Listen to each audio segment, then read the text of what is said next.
سوال کہ حالت اعتکاف میں معتکف مسجد کے کنارے پر بیٹھ کر حالت پاکی میں صرف سستی اور جسم کے بوجھ کو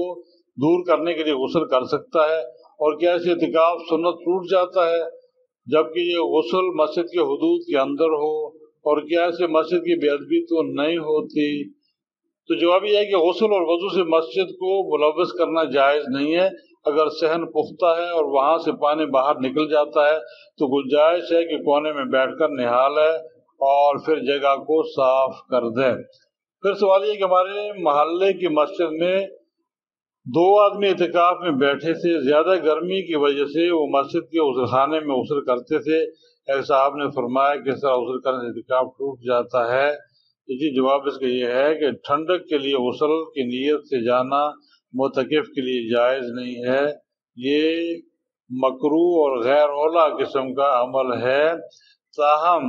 ضرورت اگر ہے غسل کرنے کی کہ جسم سے بدبو آتی ہے اور نمازیوں کو تعفن سے تکلیف ہوتی ہے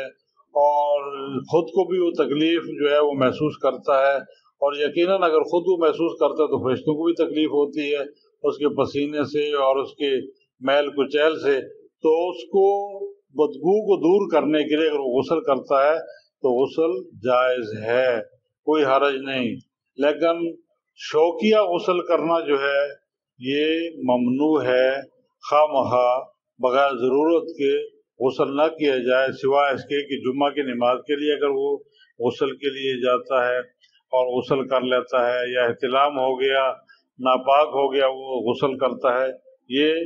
اس کی ضروریات ہیں، یہ غسل کیے جا سکتے ہیں۔ پھر سوال یہ کہ اگر کوئی شخص رمضان کے عشرہ اخیر کے اعتکاف میں بیٹھتا ہے مگر بلا کسی عذر کے یا عذر کی وجہ سے اٹھ جائے تو قضا لازم ہے یا نہیں؟ تو جواب اس کا یہ ہے کہ رمضان مبارک کے عشرہ اخیر کا اعتکاف شروع کر کے درمیان میں چھوڑ دیا تو اس کی قضا میں 3 قول ہیں۔ پہلا قول یہ ہے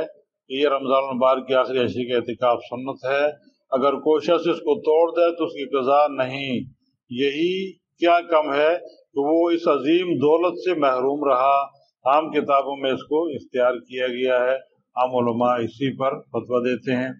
اور دوسرا یہ ہے کہ نفل عبادت شروع کرنے سے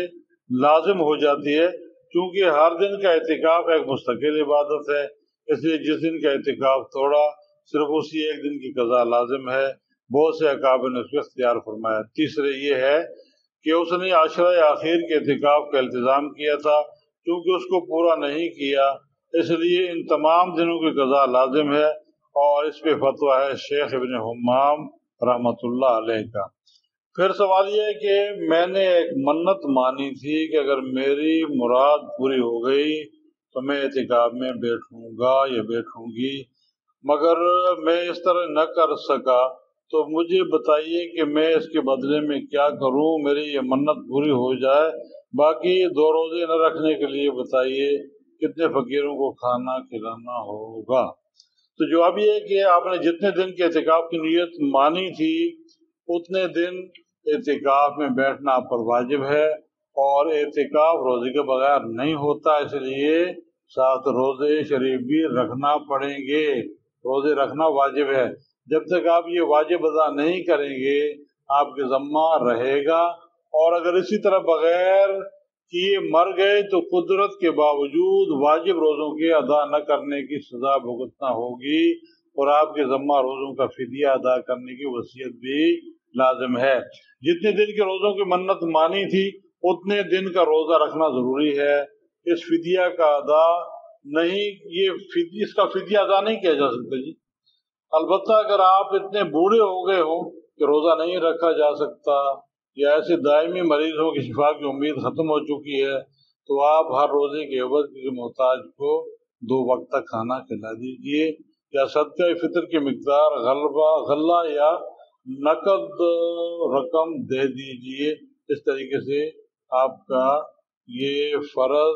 آپ کے ذمے سے ادا ہو جائے گا۔ واللہ عالم بالصواب۔